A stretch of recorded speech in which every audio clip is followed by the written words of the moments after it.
بسم اللہ الرحمن الرحیم۔ اعوذ باللہ السمیع العلیم من الشیطان اللعین الرجیم۔ بسم اللہ الرحمن الرحیم۔ الحمد للہ رب العالمین، والصلاة والسلام علی سید الانبیاء والمرسلین، خاتم النبیین ابی القاسم محمد، اللہم صل علی محمد وآل محمد وعلی اہل بیتہ الطیبین الطاہرین، لا سیما بقیت اللہ فی الارضین، روحی و ارواح العالمین لتراب مقدمہ الفدا، واللعن الدائم علی اعدائہم اجمعین، اما بعد فقد قال اللہ تبارک و تعالی فی کلامہ المجید وفرقانہ الحمید۔ بسم اللہ الرحمن الرحیم۔ وما علمناہ الشعر وما ينبغی لہ ان هو الا ذکر وقرآن مبین۔ بیان تفسیر سورہ مبارکہ یاسین میں ہماری گفتگو آج آیت نمبر 69 سے آگے بڑھے گی۔ گزشتہ آیات کے اندر قیامت کے دن کے حالات کا بیان تھا، اور پروردگار عالم نے آیات الہی اور اپنی نشانیوں کو بیان کرنے کے بعد انسان کی خلقت کی طرف اسے متوجہ کیا، اور ایسی حقیقت کہ جسے وہ اپنی آنکھوں سے مشاہدہ کرتا ہے کہ بہرحال انسان عمر پاتا ہے، بچپن میں جس طرح محتاج ہوتا ہے، تو جب بڑا ہوتا ہے تو اس کے بعد ایک مرتبہ پھر محتاجگی دیکھتا ہے۔ اس بیان کے بعد اب خطاب نبوت کے سلسلے میں شروع ہوتا ہے، یعنی یوں کہیے کہ ابھی تک کی جو آیات تھیں ایک طرح سے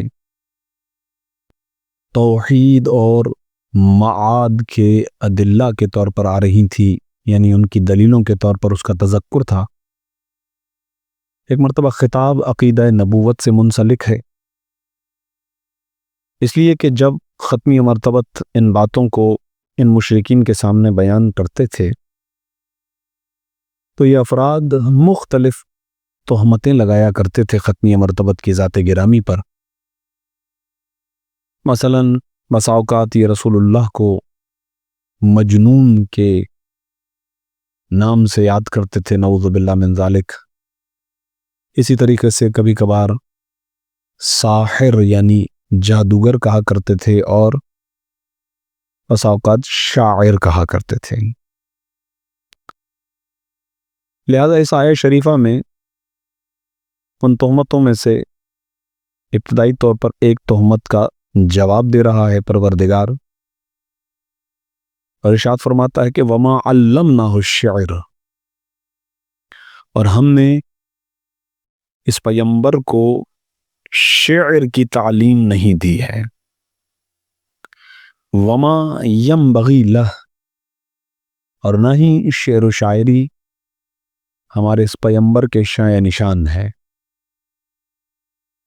ان ہوا الا ذکر و قرآن مبین، اور یہ پیغمبر جو بیان کر رہے ہیں یہ سوائے ذکر کے یعنی نصیحت کے اور سوائے روشن قرآن کے اور کچھ نہیں ہے۔ یعنی ختمی مرتبت جو بیان کر رہے ہیں وہ قرآن ہے، وہ ذکر ہے، وہ نصیحت ہے۔ لہٰذا یہ جو تہمت لگائی جا رہی ہے کہ یہ شاعر ہیں، پروردگار عالم جواب دے رہا ہے کہ ہم نے اپنے پیغمبر کو شاعری کی تعلیم نہیں دی ہے، ہم نے اسے شاعری نہیں سکھائی، اور یہ اس کے شایع نشان بھی نہیں ہیں۔ خوب آیا ختمی مرتبت کے کلام سے یا ان کی باتوں سے یہ زاویہ ان کے ہاتھ آیا کہ وہ رسول اللہ کو شاعر کہیں یا نہیں، بلکہ اس کے پیچھے کوئی اور حکمت عملی ہے؟ تو مفسرین یہ بیان کرتے ہیں کہ ایسا نہیں ہے کہ رسول اللہ نے کبھی شاعری کی ہو یا شعر مزاج انداز میں کلام کیا ہو، ایسا نہیں ہے، بلکہ روایات تو اس کے برعکس ہیں کہ ختمی مرتبت اگر کبھی کوئی شعر پڑھنا بھی چاہتے تھے، جیسے کہ عربوں کے ہاں کچھ مشہور اشعار ہوا کرتے تھے، زبان زد و عام و خاص ہوا کرتے تھے، سب کو وہ اشعار یاد ہوا کرتے تھے، رسول اللہ کو بھی وہ شعر ذہن میں تھے، وہ ان اشعار کا بیان کر سکتے تھے، لیکن میں عرض کر رہا تھا کہ روایات میں اس کے برعکس کا مطلب یہ ہے کہ ان اشعار کو اگر رسول اللہ پڑھنا بھی چاہتے تھے تو اس کو مفہوم بیان کر دیتے تھے یا اس شعر کو بالکل توڑ دیتے تھے۔ وہ جو شعر کی ایک خاص صنعت ہوتی ہے، اس کی خاص انداز ہوتا ہے، الفاظ کا چناؤ ہوتا ہے، اس کی ایک خاص شکل و صورت ہوتی ہے، اس سے اس کو بالکل ہٹا کر آسان نثر کے اندر یا مفہوم کے اندر اس شعر کو بیان کر دیا کرتے تھے، لیکن شعر کو ایز اے شعر بیان نہیں کیا کرتے تھے۔ تو پھر کیوں یہ افراد رسول اللہ کو شاعر کہہ رہے ہیں؟ تو اس کے پیچھے ایک اور حکمت عملی ہے، اور یہ وہ جان کر ایک سازش ہے، اور وہ سازش کیا ہے کہ قرآن اس قدر مؤثر ثابت ہوا، یعنی جب ختمی مرتبت قرآن کی آیات کی تلاوت کرتے تھے تو یہ بڑے بڑے مشرقین اس قرآن کو سن کر مبہوت ہو جاتے تھے، قرآن کو سننے کے بعد ان کی عقلیں دنگ رہ جاتی تھی۔ بعض روایات میں ہے کہ یہ چھپ چھپ کر رات کے وقت میں ختمی مرتبت کے گھر کی طرف سے گزرتے تھے تاکہ ختمی مرتبت کی تلاوت کا ہمہمہ ان کے کانوں تک پہنچے اور وہ ختمی مرتبت کی تلاوت کو سنیں۔ یعنی قرآن جب ختمی مرتبت کی زبان سے صادر ہو رہا تھا اور تلاوت ہو رہی تھی تو اتنا جاذب پرکشش تھا کہ جو سنتا تھا بس وہیں پہ رک جاتا تھا، اور اس کا دل یہ کہتا تھا کہ یہ تلاوت سنتا رہوں۔ کیوں؟ یقیناً ایک تو یہ خدا کا کلام، پھر جس ہستی پر یہ نازل ہو رہا ہے وہی ہستی اسے تلاوت کر رہی ہو تو یقیناً اس کی تاثیر بالکل کمال پر ہوگی، اوج پر ہوگی۔ لہذا روایات یہ کہتی ہیں کہ یہ جو سرور ان کے دل میں چلا جاتا تھا، یہ کیفیت جو ان پر طاری ہو جاتی تھی، یہ کیفیت وہ یہ نہیں چاہتے تھے کہ دوسروں پر بھی طاری ہو جائے، لہذا یہ ان کا ایک پروپیگنڈا تھا، یہ ان کی ایک حکمت عملی تھی۔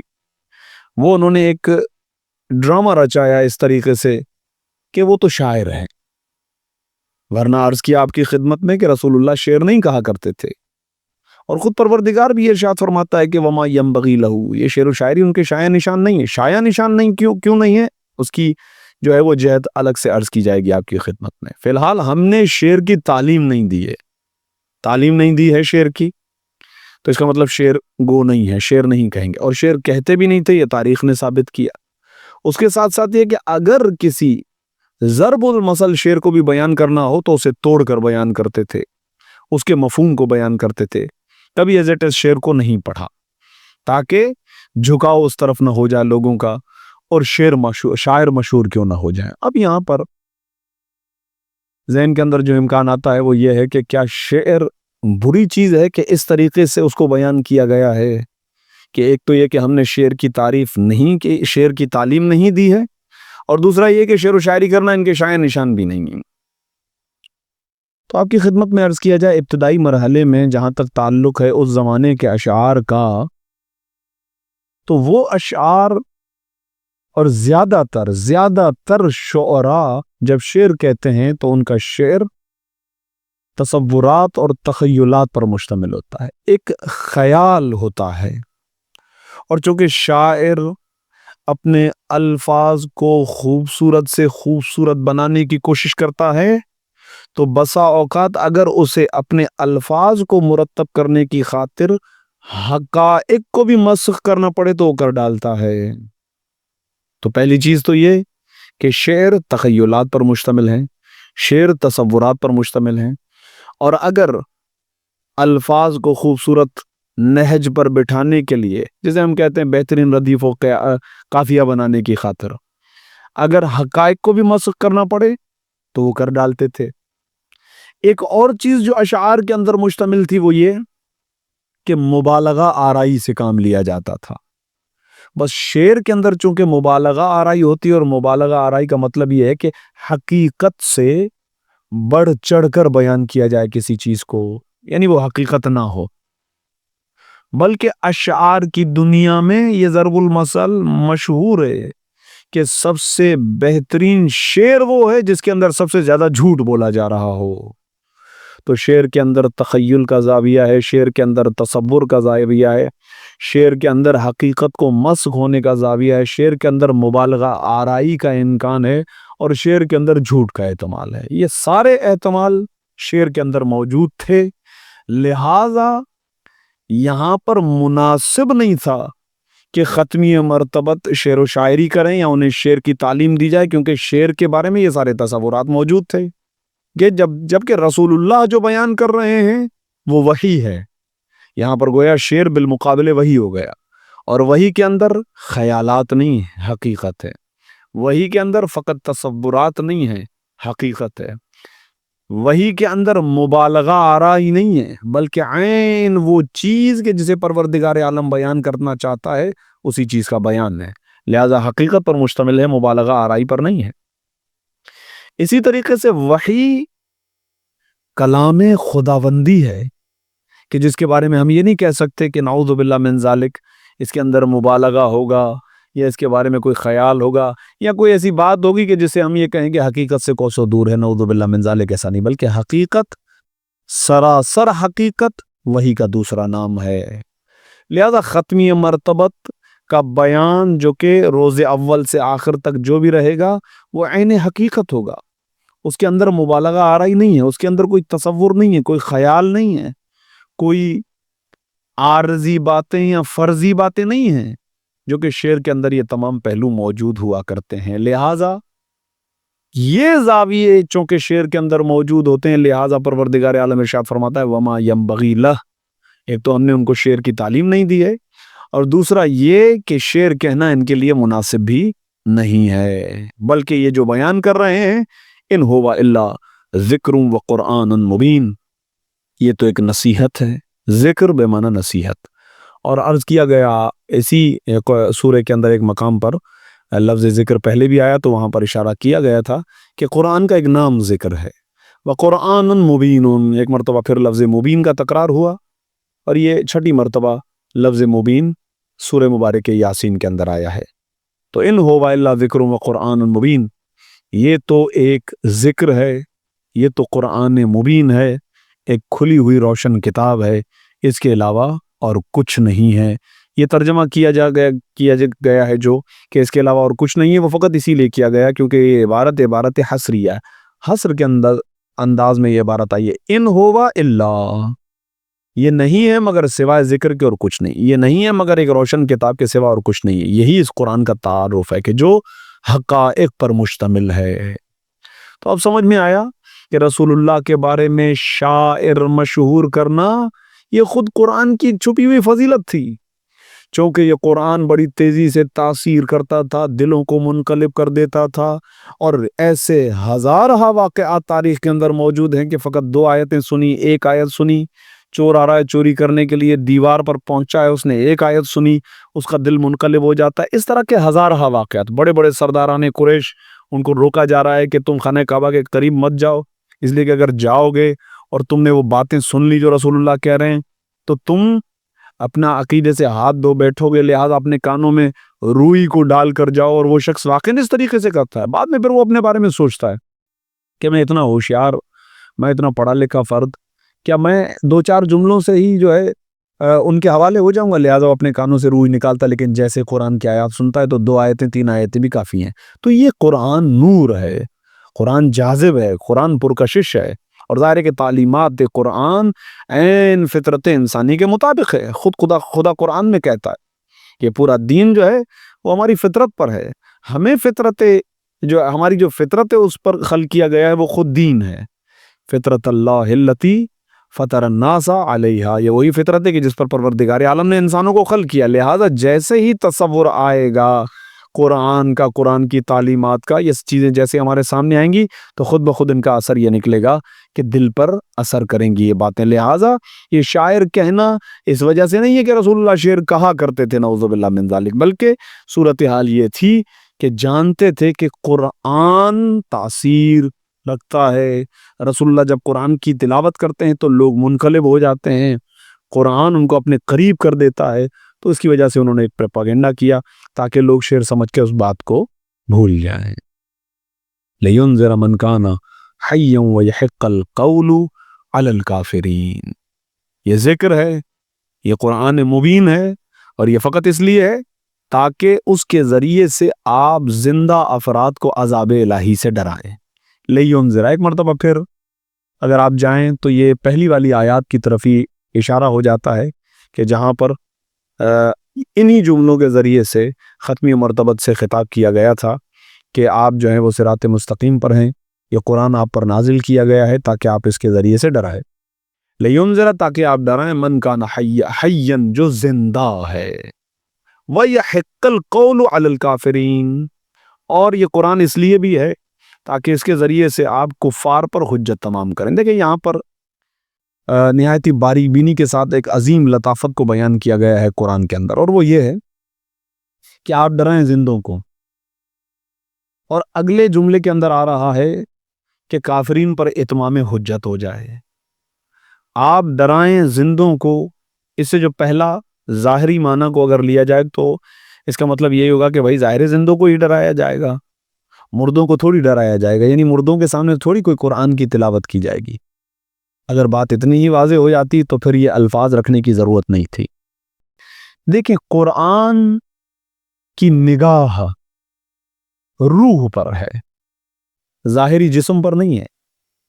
بہت سارے ایسے افراد ہیں کہ جو آنکھیں رکھتے ہیں، دیکھتے ہیں، قرآن نے انہیں اندھا کہا ہے. بہت سارے ایسے افراد ہیں جن کے ہاں کان ہیں لیکن قرآن نے انہیں بہرا کہا ہے. بہت سارے ایسے افراد ہیں کہ جن کے پاس زبان ہے، الفاظ ہیں، بولتے ہیں، قرآن نے انہیں گونگا کہا ہے. اس کا مطلب یہ ہے کہ قرآن کی نگاہ ظاہری جسم کی طرف نہیں ہے، بلکہ قرآن ناظر ہے روح کی طرف. آنکھیں رکھتے ہوئے بھی اندھے، کان رکھتے ہوئے بھی بہرے، زبان رکھتے ہوئے بھی گونگے. اس کیفیت کے بعد جب روح مر جاتی ہے تو نسبت دی جاتی ہے قلب کی طرف کہ ان کا قلب مر چکا ہے. تو اب یہاں پر قلب کے مردہ ہونے کی طرف اشارہ نہیں دی جاتی ہے، بلکہ کہا جاتا ہے یہ خود مرے ہوئے ہیں، یعنی مردہ ہیں. تو یہاں پر یہ جو کہا جا رہا ہے کہ آپ اس کے ذریعے سے ڈرائیں کہ جو زندہ ہیں، اس کا مطلب یہ ہے کہ وہ افراد کے جن کی روح زندہ ہے، جن کی روح زندہ ہے آپ ان کو ڈرائیں. باقی رہی بات ان افراد کی کہ جن کی روح مردہ ہو چکی ہے، خدا نے انہیں کافر کہہ دیا. البتہ جیسا کہ ابتدائی آیات کے اندر بھی بیان کیا جائے گا کہ انذار سب کے لیے ہے، لیکن یہ انذار یعنی ڈرانا اثر پذیر ہوگا ان افراد پر کہ جو افراد زندہ ہیں، جو نصیحت کو قبول کرتے ہیں، انہیں زندہ کہا گیا ہے. اور گویا وہ افراد کے جو کافر ہیں انہیں گویا مردہ کہا جا رہا ہے. فی قلوبہم مرض فزادہم اللہ مرضا، سورہ مبارک بقرہ کے اندر ہے. ان کے دل مریض ہیں، یہ یعنی آنکھیں ہوتے ہوئے بھی دیکھتے نہیں ہیں، کان ہوتے ہوئے بھی سن نہیں سکتے. کیوں؟ یہ ظاہری کان تو ان کے سن رہے ہیں لیکن ان کی روح چونکہ مردہ ہے، لہٰذا یہ قرآن ان پر تاثیر پیدا نہیں کرے گا. آپ کو اتمام حجت کرنی ہے ایسے افراد کے اعتبار سے کہ جو بظاہر سانس تو لے رہے ہیں لیکن مردہ ہے. ہاں البتہ وہ افراد کہ جو نصیحت کو قبول کرنے کے لیے آمادہ ہیں، یہ زندہ ہیں اور زندہ کہے جانے کے قابل ہیں. اور وہ افراد چلتی پھرتی لاشوں سے گویا ان کی نسبت ہے کہ وہ چلتی پھرتی لاشوں جیسے ہیں. نہایت ہی عظیم اور بہترین لطافت قرآن کی اس مورد میں کہ جہاں روح کے زندہ افراد کی طرف زندگی کی نسبت دی گئی ہے، اور بظاہر جو سانس لے رہے ہیں لیکن ان کی روح اگر مردہ ہو چکی ہے، ان کا قلب اگر مردہ ہو چکا ہے، تو گویا وہ مردہ ہیں، ان پر فقط اتمام حجت کرنی ہے. گفتگو اس مقام کے بعد ایک مرتبہ پھر پروردگار عالم توحید کے عقیدے کو راسخ کرنے کے لیے اور مضبوط کرنے کے لیے ایک مرتبہ پھر اپنی عطا کردہ نعمتوں کی طرف متوجہ کر رہا ہے. خوب ہم نے گزشتہ آیتوں کے اندر جن چیزوں کو آیات الہی سے تعبیر کیا. اچھا یہ آیات الہی کی تعبیر بھی ہماری نہیں ہے، خود قرآن کے اندر آیا کہ وَآیَةٌ لَهُمْ الْأَرْضُ الْمَيْتَةُ، ان کے لیے نشانی ہے یہ زمین کے جو مردہ ہے. تو آیات الہی کہا گیا ہے. لیکن ایک اعتبار سے دیکھا جائے کہ ہر وہ چیز کے جن کو آیات الہی سے تعبیر کیا جا رہا ہے، ایک طرح سے یہ ساری چیزیں نعمتیں ہیں. پروردگار عالم نے انسان کے لیے ان کو بطور نعمت ان کے اختیار میں دے دیا ہے. تو سورج خدا کی طرف سے ایک نعمت ہے، چاند خدا کی طرف سے ایک نعمت ہے، زمین انسان کے لیے ایک نعمت ہے، یہ ستارے انسان کے لیے ایک نعمت ہے. الغرض جتنی آیات کا پیچھے بیان ہوا کہ جنہیں توحید اور معرفت الہی کے لیے سبب قرار دیا جا رہا تھا کہ سورج کو دیکھو ہمیں پہچانو، چاند کو دیکھو ہمیں پہچانو، یا افلاک کے اندر جو سیارے ہیں جو اپنے مدار میں گردش کر رہے ہیں انہیں دیکھو ہمیں پہچانو. کیا کرو گے؟ ان کے ذریعے سے تمہیں ہمارا عرفان حاصل ہوگا، ہماری معرفت حاصل ہوگی. یعنی توحید پر یہ ادلہ ہیں، لیکن اس کے ساتھ ساتھ یہ ساری چیزیں انسان کے لیے نعمتیں ہیں، یہ نعمات الہی ہیں. خوب اتنی نعمتیں ہیں کہ انسان ان کو شمار نہیں کر سکتا. یہ تصور قرآنی ہے کہ ان تعدوا نعمت اللہ لا تحصوها، کہ اگر تم خدا کی نعمتوں کو گننا چاہو تو انہیں شمار نہیں کر سکتے ہو. انہی نعمتوں کا ایک مرتبہ سے پھر بیان، لیکن جہت وہی ہے. وہ کیا؟ آیات الہی کا بیان ہے. اس کے ذریعے سے توحید پر ادلہ قائم ہو رہے ہیں. خدا ہے، خدا ایک ہے، اس کی مختلف علامات کائنات کے اندر موجود ہیں کہ جنہیں ہم نے آفاقی ادلہ کے نام سے تعبیر کیا تھا. آگے بڑھتی ہے گفتگو آیت نمبر 71 میں کہ اولم یرو، کہ کیا ان لوگوں نے نہیں دیکھا، انا خلقنا لہم، کہ ہم نے ان کے لیے خلق کیا ہے، پیدا کیا ہے، مما عملت ایدینا، ان چیزوں میں سے کہ جن چیزوں کو ہم نے اپنے دست قدرت سے بنایا ہے. وہ کیا چیزیں ہیں؟ انعاما، انعام کہتے ہیں چوپایوں کو، وہ جانور کہ جن جانوروں کو انسان اپنے استعمال میں لاتے ہیں مختلف طرق سے، اور ان کے مختلف فوائد انسان کے لیے موجود ہوتے ہیں. لہذا وہ چوپائے کہ جن سے انسان استفادہ کرتے ہیں. اولم یرو، تو کیا یہ نہیں دیکھتے کہ انا خلقنا لہم انعاما، ہم نے ان کے لیے چوپائے بنا ہے، مما عملت ایدینا، جن کو ہم نے اپنے دست قدرت سے بنایا. یہاں پر لفظ ایدی استعمال ہوا ہے، اس کی مفرد ہوتی ہے ید. ید کا مطلب ہوتا ہے ہاتھ. اچھا خدا کے لیے جب لفظ ہاتھ استعمال کیا جائے گا تو یقیناً اس ید کو ہم قدرت خداوندی سے کنائے کے طور پر استعمال کرتے ہیں. یعنی یہ ید گویا کنایہ ہے قدرت خداوندی کے لیے، کیونکہ ہم خدا کے لیے ہاتھ یا دست کے اس لیے قائل نہیں ہو سکتے کہ یہ ہمارے عقائد کلیہ میں سے ہے کہ پروردگار عالم جسم و جسمانیت سے پاک ہے، وہ جسم و جسمانیت نہیں رکھتا. لہٰذا یہ جو کہا جائے گا ید ہے، اس کے لیے ہاتھ ہے، تو اس کا مطلب یہ ہے کہ اس کی قدرت، یعنی خدا کہتا ہے وہ چیزیں کہ جن کو ہم نے اپنی دست قدرت سے بنایا ہے وہ کیا ہے؟ چوپائے ہیں. ایک فہم لہا مالکون، اور یہ افراد ان چوپایوں کے مالک کہے جاتے ہیں. وہ جانور، وہ مال و مویشی، وہ چوپائے جنہیں ہم پرچیز کرتے ہیں، خرید کرتے ہیں، ہم ان کے مالک بن جاتے ہیں. تو پروردگار اس بات کی طرف اشارہ دے رہا ہے تو خدا کی مخلوق حقیقی طور پر ہر شے کا خالق خدا ہے. گزشتہ درس کے اندر بھی ایک مقام پر اس چیز کی طرف اشارہ کیا گیا تھا کہ جب پروردگار کہتا ہے کہ ہم ان سے یہ کہتے ہیں کہ تم انفاق کرو، راہ خداوندی میں خرچ کرو اس مال میں سے کہ جو خدا کا ہے. خدا نے تمہیں وہ مال عطا کیا، اچھا اب یہ تمہاری کسٹڈی کے اندر ہے تو ہم نے تمہیں اس کا مالک بنا دیا ہے، لیکن یہ جو ملکیت تمہیں ملی ہے یہ ملکیت بھی خدا کی طرف سے تمہیں ملی ہے، عارضی ملکیت ہے، ورنہ ہر چیز خدا کی ہے. حقیقی مالک پروردگار عالم کی ذات ہے. لہذا یہاں پر بھی یہ جانور، یہ مال و مویشی کہ جن کو ہم نے اپنے دست قدرت کے لیے ان افراد کے لیے خلق کیا ہے، فہم لہا مالکون، تو اب یہ ان کے مالک کہے جاتے ہیں. جانوروں کے یہ مالک کہے جاتے ہیں، پرچیز کرتے ہیں ہم ان کو، خریدتے ہیں اور ہم ان کے مالک ہیں. وَذَلَّلْنَاهَا لَهُمْ، اور کمال یہ ہے کہ پروردگار ارشاد فرماتا ہے کہ ہم نے ان جانوروں کو ان کے لیے رام کر دیا ہے. یعنی کیا مطلب؟ یعنی یہ جانور ہمارے کنٹرول میں آ جاتے ہیں. خدا نے ان جانوروں کو ہمارے لیے مسخر کر دیا. اچھا یہ انسانی طاقت ہونا یہ الگ چیز ہے، کیونکہ یہ انسانی تعریف میں چیزیں آتی ہیں کہ بڑے بڑے طاقتور جانور، بظاہر ان کی طاقت انسان سے کئی گنا زیادہ ہے، لیکن اس کے باوجود یہ انسان اتنا ماہر ہے، یہ اتنا انسان جو ہے وہ ہیلا باز ہے، اس کے پاس ایسے طریقے ہیں کہ جن طریقوں کے ذریعے سے یہ ان جانوروں کو اپنے قبضے میں کر لیتا ہے، انہیں مسخر کر لیتا ہے، انہیں اشاروں سے چلاتا رہتا ہے۔ لیکن اس آیت شریفہ کے اندر خدا انسان کو بے بس کر رہا ہے یہ کہہ کر کہ تم اسے اپنی خوبی سمجھ رہے ہو، تم یہ سمجھ رہے ہو کہ یہ جانور جو ہے وہ تم نے اسے اپنے کنٹرول میں کر لیا ہے، لیکن حقیقت میں وَذَلَّلْنَاهَا، ہم نے ان چوپایوں کو تمہارے لیے مسخر کر دیا ہے، ہم نے ان کے اندر یہ چیز رکھی ہے کہ اگر وہ تمہیں اس طریقے سے متوجہ کرتے ہیں اپنی طرف تو تمہیں اس طریقے سے متوجہ ہونا ہے، تو ان حیوانات کو ہم نے تمہارے لیے مسخر کر دیا ہے، ہم نے ان کو تمہارے کنٹرول کے اندر دے دیا، جہاں چاہو جس طرح سے چاہو تم انہیں حرکت دیتے ہو اور یہ تمہارے اشاروں پر چلتے رہتے ہیں۔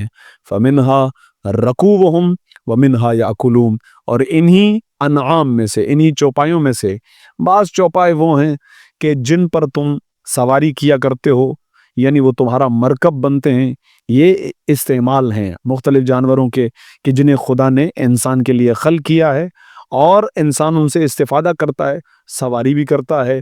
وَمِنْهَا يَأْكُلُونَ، اور ان میں سے کئی ایک ایسے جانور ہیں کہ جن کو انسان کھاتا بھی ہے۔ ظاہر ہے کہ ہر جانور کو انسان نہیں کھاتا ہے، ہر چوپائے کو انسان نہیں کھاتا ہے، ان میں سے بعض ایسے جانور ہیں کہ جو انسان کے لیے حلال ہیں، خدا نے بعض کو حرام اور بعض کو حلال قرار دیا ہے۔